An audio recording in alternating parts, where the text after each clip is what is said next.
My name is Ethan, and the first time my father called me worthless, I was 13. The last time, I was 18, standing outside my childhood home with 2 trash bags full of clothes. I was never the son my parents wanted.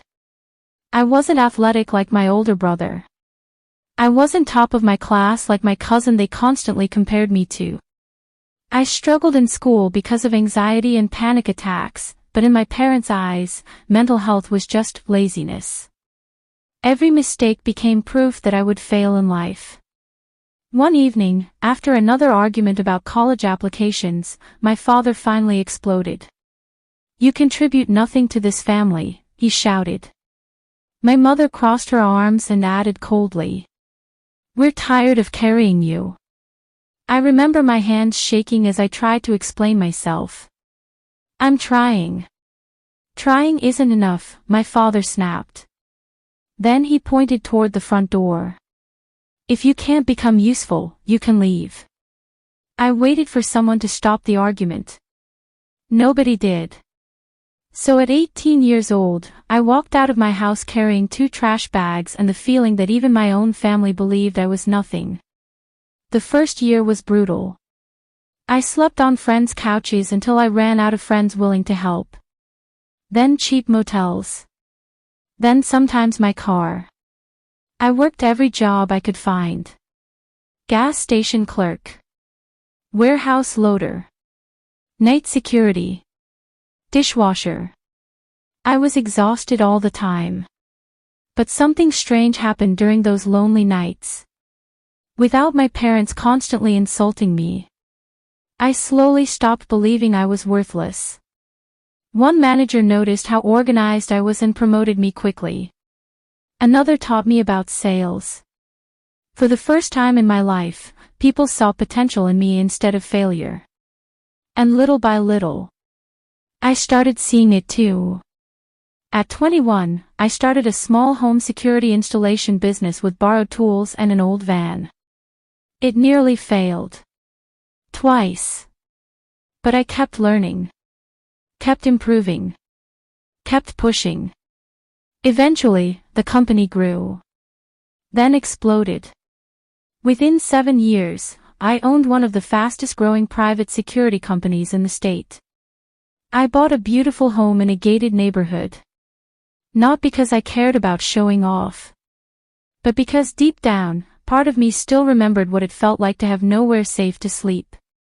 I built a life so stable that fear no longer controlled me. And honestly, I stopped thinking about my parents. Until one stormy evening, when my security camera alerted me that 2 people were standing outside my gate. My mother and father. I stared at the screen in disbelief. They looked older. Smaller somehow. Gone was the confidence I remembered from childhood. Now they looked nervous. Desperate. I opened the gate remotely but didn't go outside immediately. When I finally stepped out, silence filled the driveway. My mother started crying instantly. My father avoided eye contact. Then he quietly said words I never imagined hearing. "We need help." I folded my arms. What happened? And suddenly the perfect life they once worshipped collapsed into reality. My father lost his job years ago. Debt piled up. Medical bills drained their savings. My older brother, the successful golden child, moved overseas and stopped answering their calls. The son they invested everything in disappeared when things became difficult. And now, they had nowhere else to go. We sat in silence inside my living room. The same people who once threw me away now looked around the home I built without them. Finally, my mother whispered, "We were wrong about you."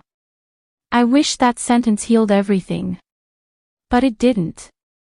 Because some wounds grow quietly for years. "You called me worthless," I said calmly. My father's eyes filled with shame. "We thought being hard on you would make you stronger." I almost laughed. "No," I replied softly. "Being abandoned made me stronger."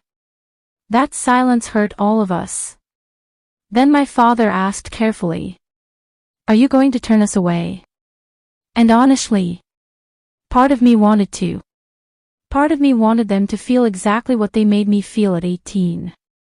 Powerless. Rejected. Unwanted.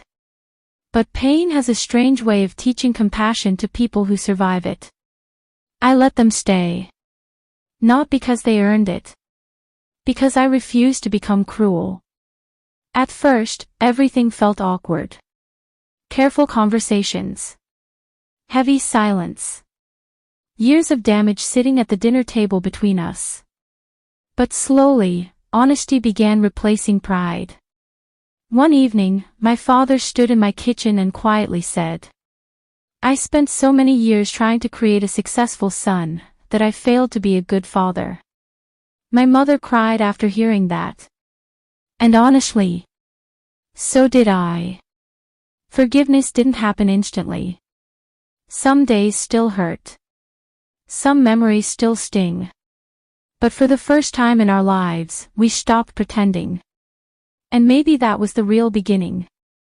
One night before bed, my father looked around my house and said softly, "You built all this after we threw you away." I looked at him calmly and answered, "No. I built this after I finally stopped believing what you said about me." They called him worthless at 18, then showed up 7 years later begging help from the son they abandoned. The end.